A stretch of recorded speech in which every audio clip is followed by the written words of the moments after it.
I'm a retired cop. I retired after 30 years with the Los Angeles County Sheriff's Department, where I primarily did counterterrorism intelligence, but also did emergency operations. Was also a legislative analyst for Sheriff Sherman Block in Sacramento. I drafted the California Weapons of Mass Destruction legislation for the legislature, which was enacted into law. I was a middle manager in our transit policing division. Also a middle manager in our emergency operations bureau, where I actually worked three ranks. Got there right after the 92 riots, did counter riot stuff, did intelligence, public order intelligence, looked at right-wing extremism. Then I segued into working on Islamist jihadist terrorism, set up the Los Angeles Terrorism Early Warning Group together with some colleagues, and that was the first domestic fusion center, integrated law enforcement, fire service, and health, civil, military, local, state, federal in the United States, became the platform for the national network of fusion centers in the U.S. Also worked during that period of time with the Royal Canadian Mounted Police and the Criminal Intelligence Service of Canada, and helped develop their strategic early warning system for serious organized crime. While doing all of that, my law enforcement career, I started out as a deputy sheriff working in the Los Angeles County Jail, and moved on up,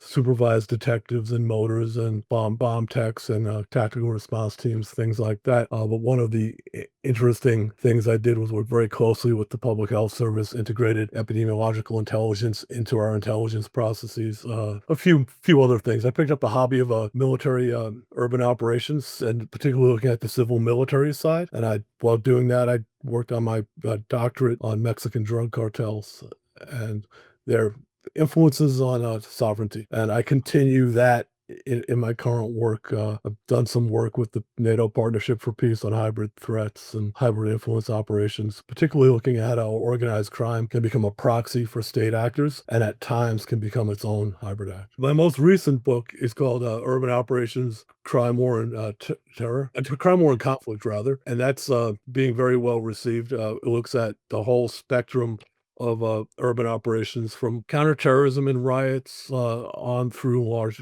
scale combat operations. I've got Wow. three others in the hopper right now, one on Latin America, Central America, well, two on Latin America, one on Central America, Mexico, and the Caribbean, and how organized crime is changing the nature of policing. And the other, its counterpart, is the same theme, but looking at South America, so Brazil, Ecuador, Colombia. A lot of Latin American work. One of the things that I do is I'm a senior fellow at Small Wars Journal El Centro. I'm one of the founding senior fellows there with my colleague, Dr. Robert Bunker. And we run El Centro, which is the peer-reviewed part of Small Wars Journal. We do particularly peer-reviewed research, and we do rapid turnaround on peer-reviewed research on non-state threats, criminal armed groups, largely in Latin America, but we also dabble a bit in South Africa and other places, and where the transnational organized crime networks, kind of pervade the global space. I think one of the things, and there's great concern, was working counterterrorism. I started working counterterrorism and looking at terrorism as an issue in the late 70s, 1979. I think I published my first paper in 1985 or 86. It was published by Brian Jenkins when he was running Terrorism, Violence, Insurgency Report. And I worked with a lot of the old school terrorist scholars, to the point where I think now I'm one of the old school terrorism scholars.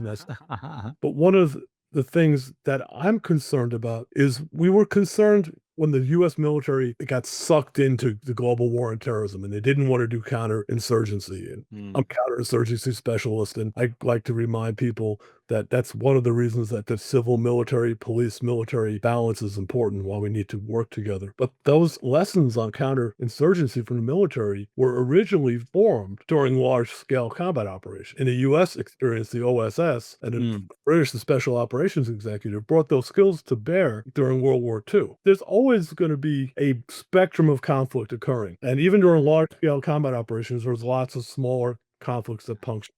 The Cold War, we were talking before we went online, I started studying back in university, back in the day, looking at the Soviet Union, and was looking to be a Soviet specialist. And somehow I wound up in policing, and then wound up back into hybrid threat, which brought all those former Soviet Union lessons to bear. Obviously, I looked at the Balkans a lot because it's influenced my view of how one could use the police and military to deal with complex conflict situations where international armed conflict and non-international armed conflict converge with just day-to-day crime. I think one of the other things that we were talking about things like red teaming and how you put that together. One of the things I did while I was running the terrorism early warning group in LA, I ran a parallel group to the early warning group, which was an assessment center, a thing I called the emerging threat workspace. We were trying to explore technology as ways to enhance our analytical capability, which was really designed to support field operatives, right? So, so there's a divide, artificial divide between analysts and operators, although the two need to cooperate, they need to work together. And I think you could forward deploy analysts, and I think you can bring some operators in. But one of the things we did was a series, while using technology and using technology to explore how we could do our job, a series of red team exercises where we placed our analysts up against a red team. We actually used what I would call a black team criminals and a white team civil society actors and played like a week-long war game to see how things went. And I'll tell you what, my analysts would have successfully won each war game, but we didn't let them. We drove them to failure. So we would have to reinforce the view that counterterrorism one isn't only prevention, that there were times when you couldn't prevent for a whole number of reasons, because I think it's unreasonable to think you're going to prevent every nefarious attack or every threat that comes your way. I thought we would have to learn how to deal with when the crisis occurred. So start providing intelligence support to the response, and then use that to start the next phase of prevention. Say we were in a campaign, for example. One of the problems I see with red teaming is it's resource intensive. I mean, I was fortunate. When I ran the terrorism early warning group, I was in LA and I was able to leverage the proximity to the RAND Corporation. And there were a lot of analysts that ran, people I knew, people I'd worked with. I worked on a number of projects with them, and we would do a lot of projects together. In fact, we co-sponsored 3 conferences over 3 years on terrorism, global security, and the law. We wanted to see how the law would evolve to deal with these threats. And we'd bring in people from around the world to talk. I would hold a monthly meeting, not our day-to-day analytical stuff, but a monthly community meeting where we would invite people in, and a lot of the RAND people would come in. So would a lot of people from, Northrop Grumman, Lockheed Martin, BAE, all the different defense contractors. Folks from the Jasons come in from time to time and talk to us, and we would do cross-fertilization. We would do micro red team exercises every month. We take the last 45 minutes of our meeting and say, okay, let's break the group up and let's talk about a problem. We do a very short piece. Let's develop a collection plan. Let's develop friendly force intelligence would look like. Let's develop the commander's priority intelligence requirements. Let's talk about what cascading effects would look like if you attacked the power grid in Los Angeles County. One of the ones that we unfortunately just recently affected. What would happen if you had a large wildland fire and you had 3 of them simultaneously, which happens from time to time, can be catastrophic. And then we would work it through. Those are the micro ways you can do that. I would argue that when I was a watch commander of policing, that was an embedded responsibility I had as a watch commander. I should do that every day with my men and women who were going out on patrol before we went. And I did that, and he often would deal with terrorism, and they like that because they didn't get a lot of exposure there. Not everybody does that because it takes time to get busy. To go to those 2 exercises I talked about earlier, and we drew upon lessons I learned from the RAND day after exercises, and we used to play in those and work with those. In fact, some of the people who pioneered those for RAND helped mentor myself and my team over the years. But they are very intensive. They're expensive. If you play for a week, and I pretend like playing like 40 people, not just the cell. Running the county EOC together, so we had real people to talk to, and then having teams of moderators to come do it. That starts running into $200,000, $250,000, right? See, when there's federal grant money, that's nice. You can do a lot when you coordinate with different agencies and put a little on my budget, a little on your budget, because we all have requirements to train our people and develop our people and conduct exercises. So you can sync those. You can sync those together with the military's training cycle, but they're resource intensive. So one of the things that I think that we've been trying to do, and I have in addition to being retired, I also am the chief strategy officer for a company called a Strategic Decision Group. And one of the things we're looking at is developing what I call a synthetic decision environment, which would take the entire intelligence support enterprise for civil, military, humanitarian response. So think of protecting, like what I did for at least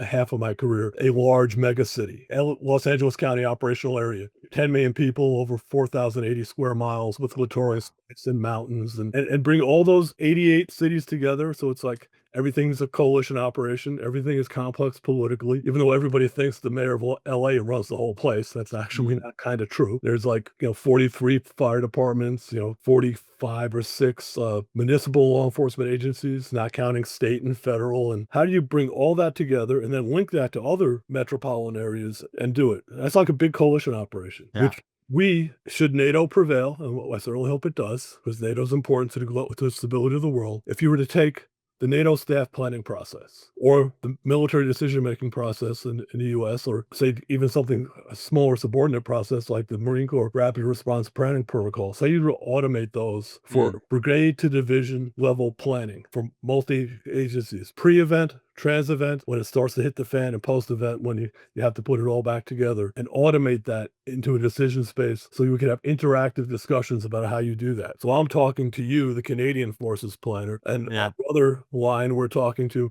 my friend, Pete, who say he's the Belgian Forces guy, and then there's some UK guys, and there's some Aussies, and we're looking at it, and we have a range of missions, and we go through and run those through the normal way. Well, people do that every day. Go to Brussels, and there are people that do that. There are people that do that in Washington, D.C. and Ottawa every day. But be able to bring it together so we can do it collaboratively, bring in our civil operators, bring in the police service, because sometimes that's going to converge, not everywhere, not always. Mhm. Different people need to see different things at different times. But if you were to automate that process, capture that, and have AI applications, avatars, be able to guide that Yeah. process. I hope we can next time talk about how you do this, Mhm. and we can have follow-on discussions on how to do that. The Yeah. one thing I know from running teams of men and women who solve crises in the very complex situations is people innovate when they have the need to innovate. When there's no water in this San Fernando Valley after an earthquake, and you have to get, water there, and you task a team to do it, and you say you've got 5 days to get it done, they get it done in 3. How do they do that? That's what we'd like to capture. We'd like to Mhm. be able to game that, let the Yeah. AI watch that, and then take those lessons and tell the next generation of analysts how to do that. And to do Wow. so, as we mentioned before we went online, to do that in case studies. Something like the CIA learned long ago with the work they did at the Sherman Kent Center is that you explain intelligence to people through case studies. You tell them stories. If you show them the analytical process, and you could do that too, and I Mm. do that, and I've trained that. Mm. People don't get that, or they don't get it fast enough. But when you tell people stories, just recently I see they just declassified the Kim Philby tapes. And if we get to watch those and see how that unfolded, maybe we'll understand how to do that operational security and counterintelligence better next time.